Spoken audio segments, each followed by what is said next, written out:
All right, with head coach Trey Perry at Mount Juliet on this Thursday afternoon.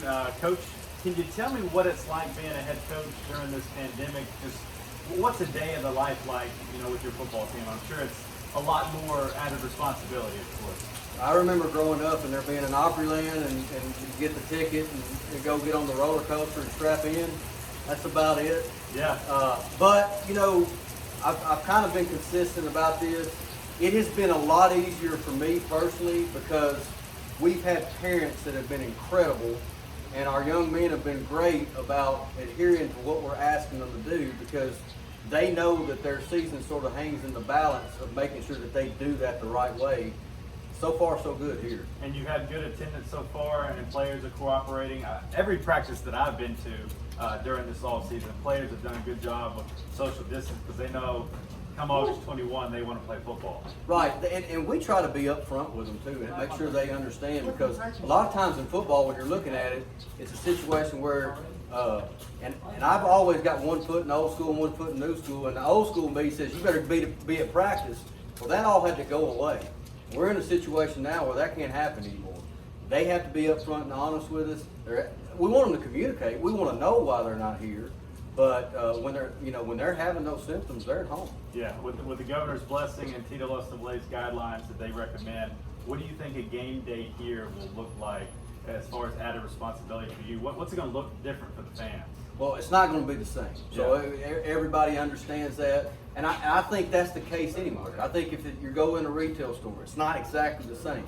So we're going to, first of all, adhere to everything Tito Lustemblaade and the governor's office has jointly enforced as far as signage, our PA announcer making announcements, trying to keep static families together, suggesting masks in those situations.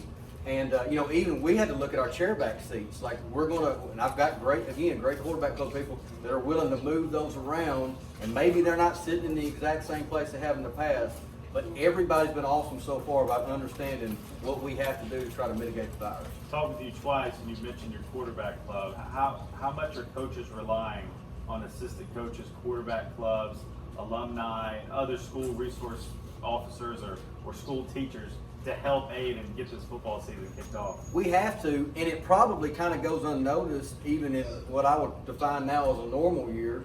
And we have those people there anyway, and they're doing it usually sometimes for a hat or a T-shirt. Yeah. And so we're very thankful to have them in the first place.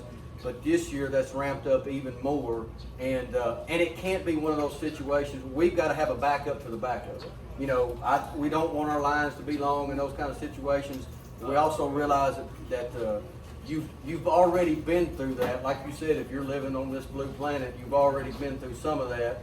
And, we're just asking people just to be as flexible as they can with us so that we can play Friday night football. Yeah, you're waiting for the official writing. When do you think you'll be able to get pads? We feel like Monday I gave the guys Friday anyway, and as much as I wanted to pull back on that promise, we've had a great week so far this week. We've got every kid signed that's been here for heat acclimatization. That's done. So we should be swapping paint on Monday. Awesome. We'll look forward to seeing you August 21. Good season ahead for Mount Juliet. Thanks for the time, Coach. Thanks, I appreciate it.